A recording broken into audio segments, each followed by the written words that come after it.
This is Booked for Drama, where stories burn, hearts break, the tea is always hot and never a part 2. Today we're diving into He comforts his secretary and denies cheating. Let's go. Chapter 1. On the way home after Endrick DeLowry bailed me out of the police station, I brought up divorce. You're taking things too far now, Olivine, he said dismissively. I glanced at him, he focused his eyes on the road. With a smile, I insisted, I've made up my mind. Turning to face him fully, I met his eyes with quiet determination. Endrick, let's set each other free. The Maserati abruptly rolled to a stop by the side of the road. Inside the car, the temperature dropped to freezing. Why? His hands tightened on the steering wheel, his voice turning colder.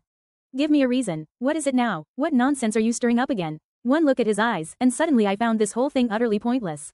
Simply rolled down the window and pointed to the rearview mirror. A car had been secretly following us the whole time. 10 seconds, maybe less, I said, someone's gonna come looking for you. Counted down confidently. 10, 9, 8, before I even got to 7, the Porsche behind us came to a stop, and a graceful figure got out. A woman, whose eyes were red and puffy, hurried up to us. Olivine, I swear I didn't mean it today. I only stopped by to grab some clothes because I had to accompany Endrick to the dinner party. I had no idea you were home sleeping and I definitely didn't know you'd mistake me for a thief and call the cops. This is all my fault, really. Please, don't fight with Endrick over it. I'm begging you. If you're really upset, she said, grabbing my hand and pulling it toward her face, then hit me. Go ahead and hit me. Let it out on me. She clutched my hand, holding it close, like she wanted me to slap her right then and there. Just as my hand was about to fall, Endrick barked, Olivine. His voice sharpened. Where are your manners? What, did you leave them in the police station? Dang, that's just insane. I mean, see, I didn't even have to do anything. Just sitting there, staying silent, and yet somehow it was still my fault. I yanked my hand back and turned to look him in the eye. Do you get it now? I asked. Endrick, I said, voice flat but steady. I felt like I couldn't even cry anymore. Maybe my heart had been hurt so much, I'd finally gone numb. I unbuckled my seatbelt, adding, this is the reason. One last time, I said, I want a divorce, Endrick. I opened the car door and stepped out. As I did, I met his secretary's wide-eyed, barely concealed delight with a smile. Congratulations, I said lightly. After all these years of inserting yourself into every corner of our life, you're finally going to make it. I spat, I don't want Endrick anymore.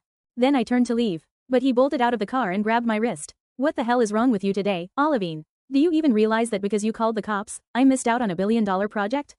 Just because you said you were scared, I went completely out of my mind rushing to the police station. And what do I see when I get there? You. I had my secretary arrested. I've put up with you long enough. You're always targeting Brenna, but she still defends you to me telling me not to get mad, to treat you well. Don't you have any idea how fucking ungrateful you are? His grip tightened painfully, pulling at the old scar on my wrist, sending a sharp ache through my arm. I winced, staring down at my reddening skin. Let me go, yanked my hand back with all my strength and rubbed my sore wrist. Then, without a second thought, I slapped him hard across the face. Damn it, Endrick, I snapped. I've had enough of you too. We'd been together for 10 freaking years. We'd argued, had cold wars, even come close to breaking up, but never once had I embarrassed him in front of someone else like this. But I was so effing done keeping the peace. I looked him in the eye, and in one breath, I said exactly what I meant. Let me tell you, when I was burning with fever in the hospital, you were off with that secretary of yours saving stray cats and dogs. When my car got rear-ended, you were off watching the stars and the moon with your secretary. Every time something happened to me, you always chose your fucking secretary even today. I didn't take my eyes off Endrick. Chapter 2. You gave your secretary the code to our front door while I was taking my meds and getting ready for bed. You let her barge into our bedroom to grab your things. And after I called the police, you didn't even ask if I was okay, you just wanted me to sign that withdrawal of complaint. We're over, Endrick. Completely over. I was furious. But no matter how hard I tried, I couldn't keep my expression under control. All the calm I'd tried to maintain crumbled in an instant. I watched as his face shifted, the guilt flashing in his eyes. And then, just as quickly, he recovered and began justifying himself. I didn't know you'd be home from your business trip. Chairman Bechtel set that whole thing up. How could I say no? I had to ask Brenna to grab the stuff for me, it wasn't personal. Why are you making this such a big deal? Damn it, Olivine. Disappointment filled his face as he looked at me. When did you become this jealous, this petty? You latch onto baseless things and refuse to let go. To be honest, he said with a scoff, no man would like someone like you. I truly thought I had no more tears left to cry. From the moment I signed the written statement at the police station to sitting in the car with Nim afterward, I'd stayed composed, graceful, even. I upheld the manners and poise I was raised with. I'd even quietly revisited every memory we shared during that car ride. And in the end, I came to a conclusion. I wanted to end things with dignity. But Endrick's cold accusations shattered me. His blame, his disappointment, it tore straight through me. And before I knew it, the tears came pouring down, uncontrollable, like a string of pearls breaking loose and scattering everywhere. Right, I choked, no man would like someone like me. But I held my chin up. And that's fine, I don't need you to like me either. I wiped away my tears and turned to leave. But then, Brenna Compton grabbed my wrist. She was crying too, crying even harder than me while apologizing over and over. Olivine, I swear I didn't mean it. Please don't be mad at Endrick anymore. I'll resign tomorrow. I'll disappear really soon. He really loves you. Please, don't make him suffer like this. I couldn't stand women like Brenna two-faced and exaggeratedly sweet. Watching her sob until she could barely breathe was so hilarious I actually stopped crying. I yanked my hand free and snapped. Get lost. She fell to the ground from the force, looking up at me in shock. Olivine. Endrick rushed over to help her up, his heart obviously aching for her. When he saw her scraped palm, he turned and yelled at me. Are you insane? Apologize to Brenna. Keep dreaming. I glanced at Endrick then at Brenna, who couldn't even hide the smug little glint in her eyes. If you won't agree to a divorce, I said coldly, then we'll settle this in court. With that, I turned on my heel and walked out. I didn't look back, didn't stop to listen to Brenna's sobs or Endrick calling me crazy as he tried to comfort her. Continued on my tracks and called a cab straight to my best friend's place. Nikki a cuff didn't ask questions. She just led me inside, walked to the fridge, and pulled out dozens of bottles of beer she'd been saving. After lining them all up on the table, she looked at me and asked just one thing. Is this enough? My throat tightened as I looked at her, my eyes suddenly brimming with tears.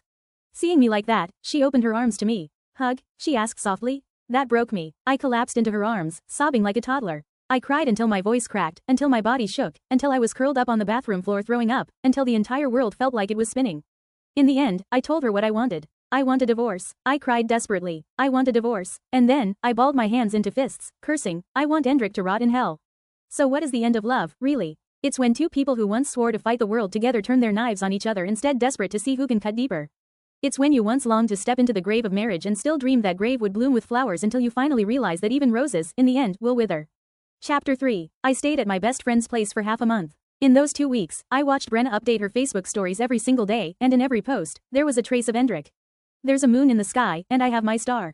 The picture was a selfie of Brenna. In the corner, Endrick's back could be seen as he stood by the floor-to-ceiling window on a phone call. Stars always shine, and I will follow the light. This time, the picture was of her hand wearing a star-shaped ring, refracting a halo of light under a lamp. Next to it was a distinct, slender hand Endrick's. My star is broadening my horizons. The photo showed the first-class cabin of a plane. Brenna beamed at the camera, and beside her was the profile of a sleeping man's face. I had seen post after post. Nikki practically leapt up in outrage. She jabbed her finger at the screen and cursed loudly. Fuck that shameless bitch. Has Endrick gone completely blind? Can't he tell that woman's up to no good? Even a dog wouldn't believe she's innocent. She was fuming, utterly exasperated. Oddly enough, compared to her, I looked calm. It felt like I was finally crawling out of the withdrawal stage. So while my best friend exploded with fury, I merely offered a quiet, rational observation. He knows exactly what he's doing. What do you mean, he knows, she asked, dropping down beside me. Then why the hell does he keep insisting she's innocent? To Endrick, as long as they haven't slept together, it means he hasn't cheated, I explained. His eyes, that makes them innocent. That had always been his logic, so every time I got upset, he would say the same thing. There's nothing between Brenna and me. You're the one with the dirty mind, you see filth in everything. That would always leave me speechless. But now, looking back at it all, I felt strangely at peace. Then I reminded Nikki, the movers should be here soon. I was divorcing Endrick. I had to go back and pack up my things. After all, my mother's keepsakes were still in that place. It's good that you've made up your mind, Nikki said, following me back to the apartment. She waited with me outside the door. I scrolled through Brenna's Facebook stories. I knew Endrick was away on a business trip these past few days, so I assumed we wouldn't run into each other. But as soon as I opened the door, the rich scent of food drifted out from the kitchen. I walked in and immediately saw her. Brenna sat cross-legged at the dining table, digging into a plate of prawns. When she saw me, her expression froze. She looked like a child caught doing something wrong. She jumped up and greeted me hesitantly. Oh, Olivine. I stared at her, wearing my pajamas and slippers. Then my gaze shifted to Endrick, who had just stepped out of the kitchen with a dish in hand. His smile faltered as soon as he saw me. He awkwardly asked, have you eaten? I ignored him and headed straight for the bedroom. But the moment I walked in, I froze. My figurines previously lined up neatly on the bedside table were all in disarray. The bed was a mess. The closet had clearly been rummaged through, and even the safe tucked in the back had been left open. My heart clenched. I rushed over instinctively and looked inside the safe. Olivine. Brenna's voice drifted weakly from behind me. Her words were barely audible. The luggage went missing while Endrick and I were out. He asked me to come here and grab some clothes to wear. I accidentally opened the safe. Suddenly, a loud buzzing filled my head. I turned around, only to see the broken fragments of diamond in Brenna's hand. My breath stopped at the sight. I swear I didn't mean to. Olivine, please. She suddenly lunged forward, dropping to her knees in front of me with a loud thud. Clutching my arm, she sobbed hysterically as she pleaded. Please forgive me. I didn't know it was your mother's keepsake. I swear I didn't know. I really didn't. Chapter 4. Brenna grabbed my hand, her eyes red and wild with desperation. Hit me, she insisted. Please, just hit me. Hit me, make it hurt. Maybe it'll make me feel better. Her voice trembled as she began to lower herself to the floor, clearly intent on slamming her head down. Just as her forehead was about to strike, a hand slipped between us. Endrick cupped her forehead gently with one hand, stopping her just in time. Then, with the same eerie calm, he helped his trembling, sobbing secretary back to her feet. He turned to me with a composed, unreadable expression. The dead can't come back to life. Keepsakes are just things. There's no need to punish the living over something that's already gone.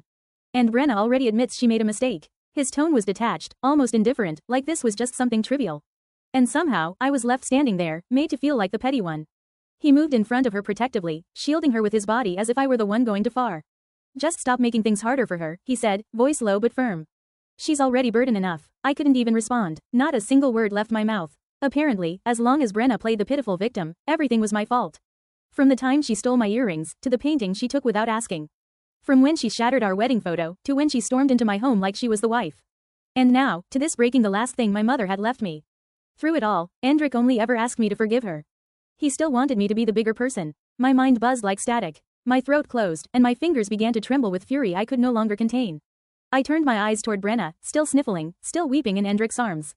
And then I stepped forward without hesitation. I seized her by the hair and slammed her head straight into the wall. Her scream tore through the air. Before she could recover, I kicked her in the knee with every ounce of strength I had.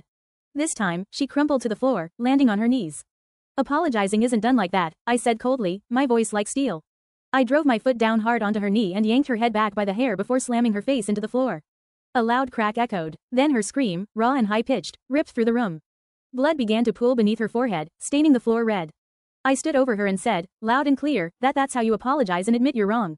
My vision burned red with rage. I grabbed another fistful of her hair, ready to smash her head down again, but Endrick lunged forward and caught my wrist.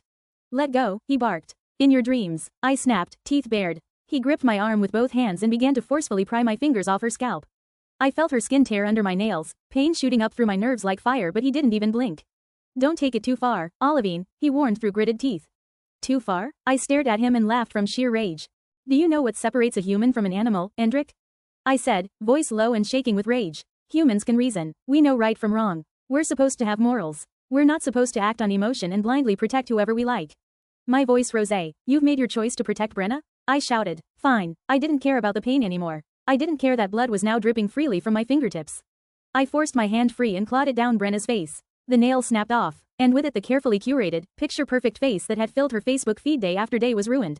Finally, Brenna broke down completely. And me? I started laughing. You know what this is? I said, pointing down at her, voice thick with rage. This is karma. Let me remind you of something. Endrick, I looked straight at his stunned face, then at Brenna shrieking and covering her face in horror. I've never pretended to be a saint. You should have known that from the start. Endrick, I shouted, pointing at him. You've really pissed me off this time. I'm telling you right now. I pursed my lips, my teeth grinding before I completely snapped. If I don't destroy you, I'm not a Mortwin. Chapter 5. That was when Nikki burst through the door. She took one look at the scene at Brenna bloodied on the floor, at me with 10 fingers dripping crimson and froze. Holy she started, stunned. Then her eyes landed on Endrick, and fury overtook her shock.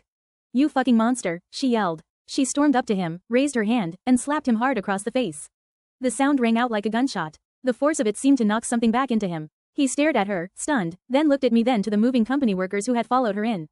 Finally, the bastard had the nerve to demand an explanation. Why exactly are you doing this? Endrick yelled, answered bluntly, to make room for your precious mistress. Then, glancing at Brenna, who was still sitting on the floor sobbing and clutching her face, and it was Endrick who looked like he was about to start something, I let out a laugh. But looking at it now, I said, there's no need anymore. Took the wrench from the moving company guy. It was originally meant for disassembling furniture. Instead, I turned and slammed it straight into the wedding photo on the wall. The glass shattered, fragments scattered all over the floor, just like my relationship with Endrick broken into a mess of sharp pieces. Sir, I said, picking up the wrench again and placing it down in front of the mover. I've already transferred the payment. Thank you for your help today. There's no need to move anything anymore, I explained. Everything here is filthy. The mover looked startled by my outburst, but still hesitantly asked, do you need me to call the police for you? Brenna, still on the floor, completely lost it. Call the damn police? She's the one who hit me, hurt me, and you're calling the cops on me? If anyone should call, it's me. Nikki's eyes finally landed on Brenna's face, now marred with angry red scratches from my earlier swipe. With a mocking snort, she crossed her arms and said with zero sympathy, well. Now that's the drama queen talking. What's wrong? Done pretending to be the victim? Brenna shot her a venomous glare but didn't take the bait. Biting back the pain, she turned to me instead. Olivine, I never wanted to compete with you for anything. Why are you targeting me like this? She said pitifully. Don't you realize how important a woman's reputation is? She cried in frustration. But just as quickly, her tone changed. Of course you do, she snapped, her expression twisting into something nastier. Endrick told me everything. He told me how you were assaulted in the past, she shouted, the words clear and loud enough for everyone to hear my humiliation. You're dirty yourself. Of course, you see everyone else as filthy. Brenna. Endrick's voice thundered through the room, cutting through her tirade like a whip. He turned on her, fury written all over his face. You crossed the line. It was almost unbelievable. I had actually lived to see the day Endrick raised his voice at Brenna. In my world, wherever Brenna existed, she was always right. I was always wrong. Even just breathing was a crime. I used to think, maybe Endrick's just temporarily confused. Maybe once he calms down, he'll realize what he's doing is wrong. Maybe he'll come back and admit he made a mistake. Maybe I should have waited for him to come back and apologize. Maybe I should have forgiven him. Maybe I should have given us both one more chance. But what I never imagined, my trauma would be dragged out of the shadows by Brenna's mouth. That's something I couldn't even bear to speak of. You would tell her. That he'd hand it to her like a weapon to stab me with. Yeah, I agreed, laughing softly. I guess I am pretty dirty. After all, back then, I got myself into trouble trying to save Endrick from his kidnappers. I ended up locked in a basement all night. And who knows what I went through that night? No one. But people love to imagine. They assume I came out unscathed because I opened my legs. Because I knew how to please men. It was as if I were made of steel. I really thought Endrick would stand on my side. That he'd be the one person firmly and unfalteringly on my team. But hearts still ache. And right now, mine felt like it was being crushed. I could barely breathe. Even so, I looked him in the eyes and said calmly, so don't give me any more reasons to look down on you. Without another word, I turned on my heel, grabbed Nikki's hand, and walked out of his place calmly. Unlike me, Nikki was cursing the entire way. Bastard, she spat, stomping alongside me. Motherfucking bastard, your whole goddamn bastard of a bloodline. Behind us, footsteps thundered down the hall. The bastard chased after us. He caught up just fast enough to block my path, breathless and panicked. And when he spoke, it was in that pleading tone I had once longed to hear for almost 6 painful months. I didn't, he tried to clarify. Olivine, I swear I didn't. Chapter 6. You have to believe me, he pleaded, looking like he was helpless. I never thought you were dirty. I never looked down on you, never. I swear I didn't. He tried to grab my hand, but I jerked it away without hesitation. Wait for the court summons, I told him coldly. Just as he lunged forward again, Nikki raised her leg and kicked him hard right where it hurt most. Then she spat out through gritted teeth, asshole. Filthy, heartless asshole. We just drove, circling the southern part of Delaware for more than 3 hours. As the streets rolled by, I stared out the window at the familiar buildings, the lamplight reflecting in my eyes. And I remembered the night my mother died saving me. Remembered how quiet it had been, so silent you could hear a pin drop. And I remembered how a shattered Endrick had found the equally broken me that night, wrapped his arms around me. Olivine, I'll love you like your mother would have, he promised. I'll love you with everything I have forever. And I believed him, so I took the inheritance my mom left behind, every cent, and poured it into us. I paid for our education. I funded our advanced degrees. I gave him the capital to start his company. I stood by him from the very beginning. I watched him rise from a poor, scrappy nobody into the darling of the business world. There's an old saying, a man loves you the most when he has nothing and cheats the most when he has everything. I didn't want to believe it. I wanted to fight it. I wanted to prove everyone wrong, to show them I had made the right choice. But life slapped me hard across the face. Even if he never touched his damn secretary, even if he never physically crossed the line, even if he clung to some imagined moral bottom line, the truth was, his heart was no longer with me. I should have cut my losses sooner. I turned to Nikki and finally said, take me to the law firm. Her friend was one of the most respected lawyers in Georgetown, sharp, efficient, and ruthless. The moment he had all the evidence in hand, he laid out a strategy and worked through the night preparing everything we needed. By morning, we headed straight to the DL Corporation building. And I made the announcement in front of everyone. I'm selling my shares, I began. The highest bidder takes all. The boardroom fell into chaos. Everyone in that room knew that DL Corporation had only come this far because of the connections and influence my parents left behind. If it had all depended on Endrick alone, the company would have collapsed long ago. When I declared my intent to pull out, Endrick had no choice but to show up. He even brought Brenna, her face wrapped up like a mummy, hobbling in beside him. Olivine, he said, his voice tired and hoarse. He looked exhausted, like he hadn't slept at all. The scent of hospital disinfectant still clung to him. He must have rushed straight from there. How much longer are you going to keep this up? He asked. If you pull your investment, have you thought about what that'll mean for the company's future? He even tried to reason with me. What good will this do for you? I met his gaze, icy and unwavering. You have 2 choices. Either I pull my investment, or we get divorced. Pick one. All the shareholders turned to look at him. And if looks could kill, he would have been shot through 1,000 times. President DeLowry, one of the board members, finally said, normally, we wouldn't meddle in your private affairs.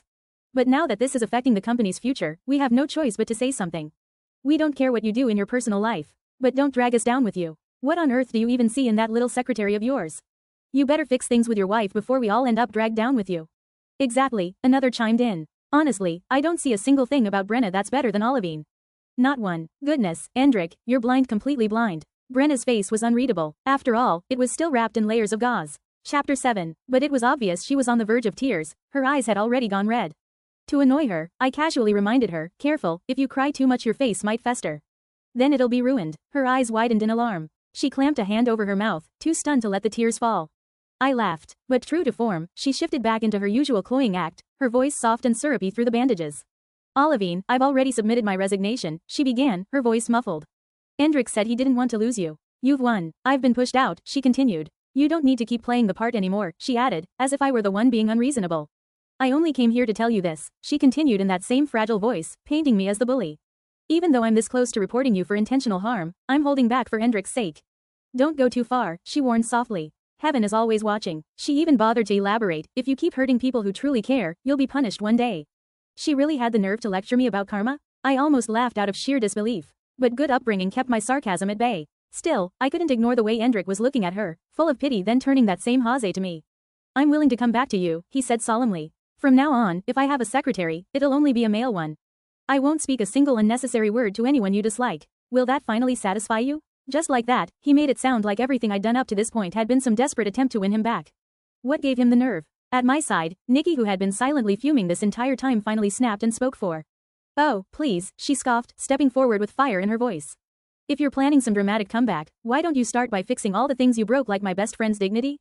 She didn't wait for a response. Her words came sharp and fast. Remember that saying? Before someone makes a mistake, logic and emotion wrestle with each other. So do morals and shamelessness. A decent man knows when to draw a line. But you? She shot him a scathing glare. You're just a narcissist who thinks the whole damn world should revolve around you. She jabbed a finger in the air, as if pointing out a universal truth.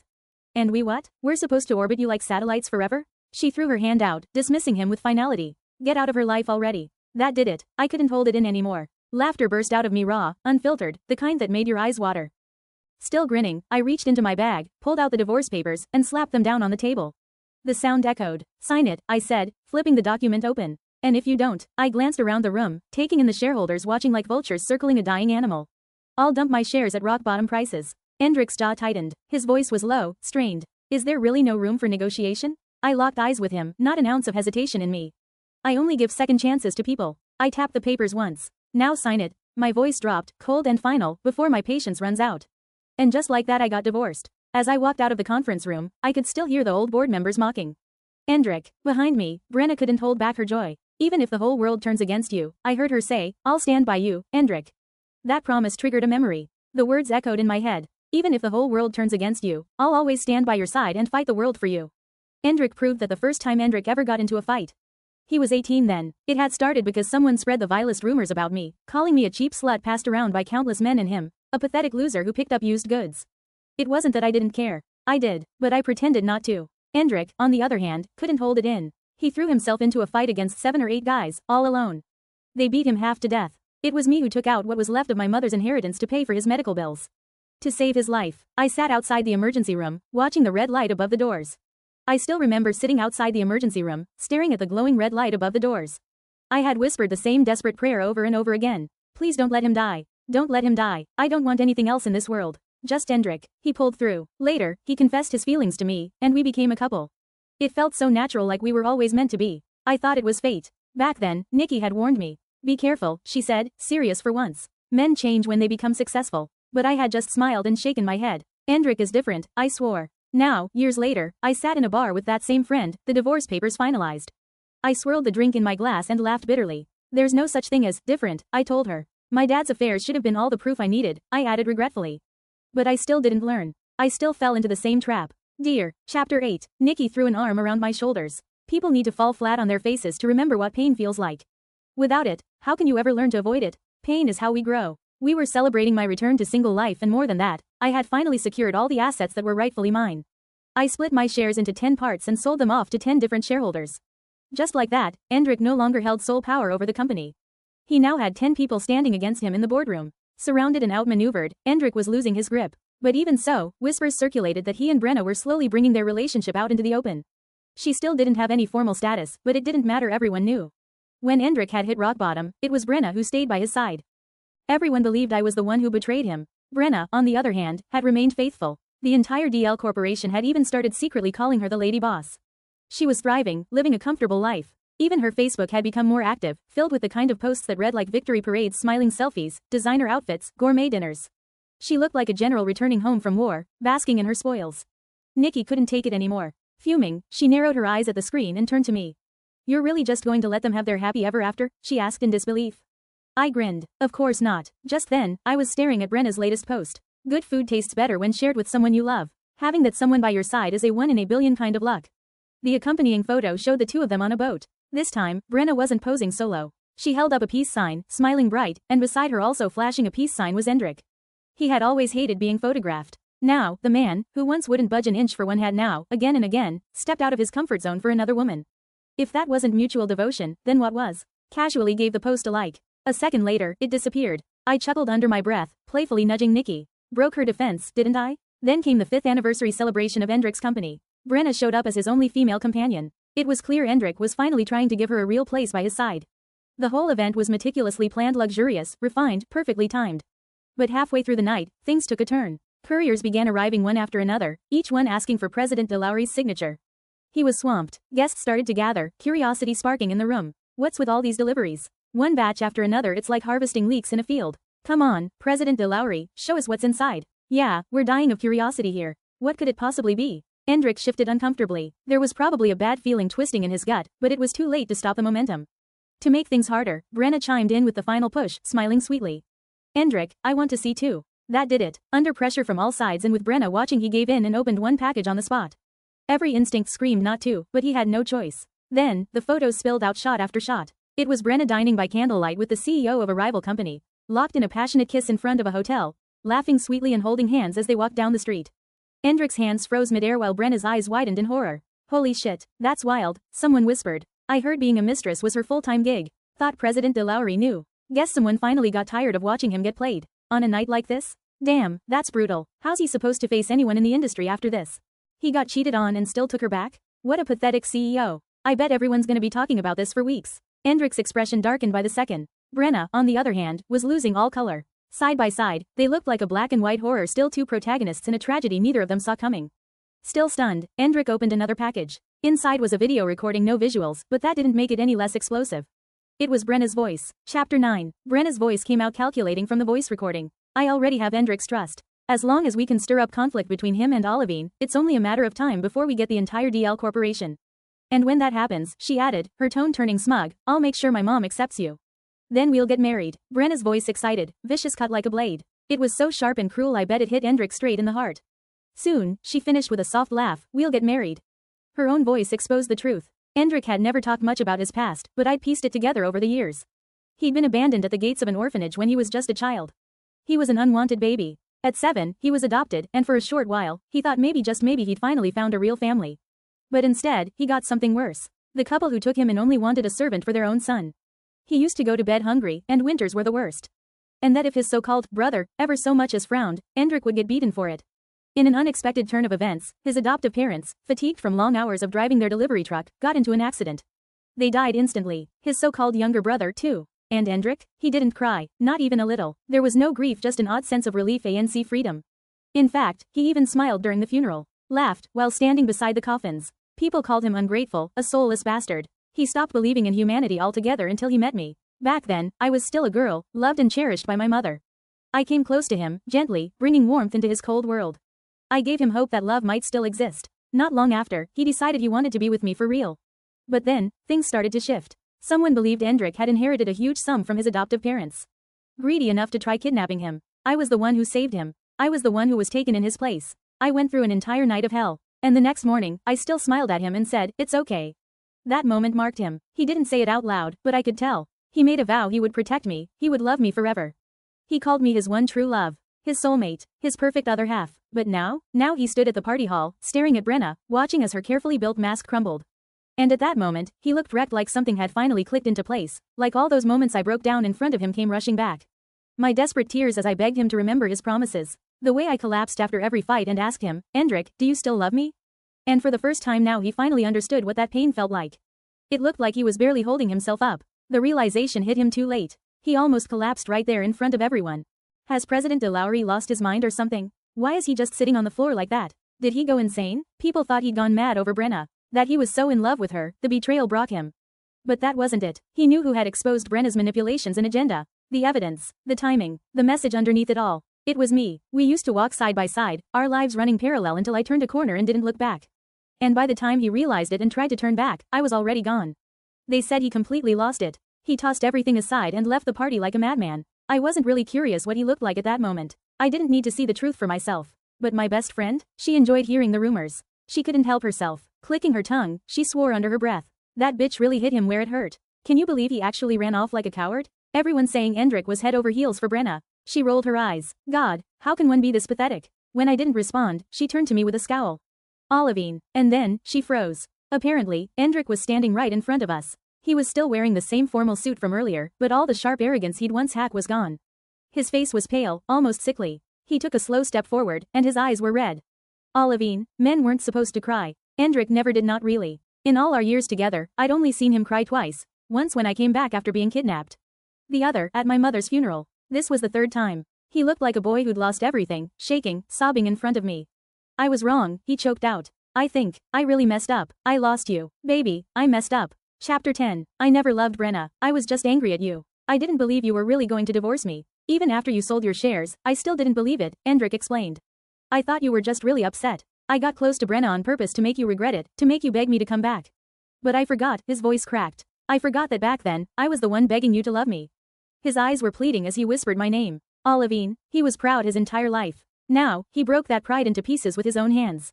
He hugged my waist, weeping as he begged for forgiveness. There was a time when I would have felt my heart ache just seeing him frown. When the thought of him begging for forgiveness would have shattered me. I used to lower all my standards just to comfort him, just to make sure he didn't feel sad. But consoling someone, it was draining. And now, as I watched him fall apart in tears, I felt nothing. No ripples, no sadness, just a hollow ache. Endrik, I said quietly, looking down at him. My voice was devoid of emotion. There's no going back, not since he chose Brenna. Not after the first time he failed to stand by me. Not after he helped Brenna scold me. Not after he let her flaunt herself in front of me like I wasn't the woman he married. From that point on, we were past the point of return. That afternoon, he begged in front of me for hours, pouring out his regret. Even Nikki, who normally had a stomach for drama, was disgusted by him. But still, she didn't kick him out. Maybe he sensed I was never going to change my mind. He held out until nightfall, and then finally left. Later that evening, Nikki gave him a new nickname. That snot-nosed guy had me laughing so hard I almost choked, she snickered. Baby, she mimicked dramatically, clutching her chest. I messed up, baby. She leaned on me and wailed in an exaggerated voice. I'm so sorry, baby. It had become her habit to tease like this. I'd grown used to it. While scrolling through listings for different cities, I asked her, where do you want to settle down? Her eyes lit up. Rich lady, are you finally seeing my worth and planning to keep me now? I couldn't help but chuckle. Before we left Delaware, we heard big news from the DL Corporation. Apparently, President DeLowry had liquidated all his shares and transferred the cash straight into his ex-wife's account. Then he disappeared, only to be found camping outside his former secretary's apartment for half a month. When she finally showed up alone one day, he leapt out from the bushes and stabbed her in the stomach with a knife. Ew, gross. Nikki wrinkled her nose, holding up her phone to show me the news article. Turns out the asshole ex-husband is actually a violent psycho. I stared at the sudden string of zeros now showing up in my bank account, then looked back at the video on her phone. She added with a sigh, good thing we escaped that mess. I mean, after all the beatings, insults, and roasting we gave him, don't you think he must have fantasized about digging us up and beating our corpses? Terrifying. She clutched her chest like she'd just survived a near-death experience.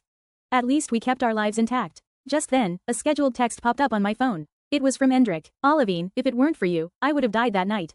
You gave me a second life. You gave me hope. Now, I've given it all back to you. Later on, I heard the news. Endrik had taken his own life. He died peacefully with a smile on his lips. I simply listened in silence. Outside the window, the sunlight was beautiful. And so was my life. The end. And that's a wrap on today's reading here at Booked for Drama.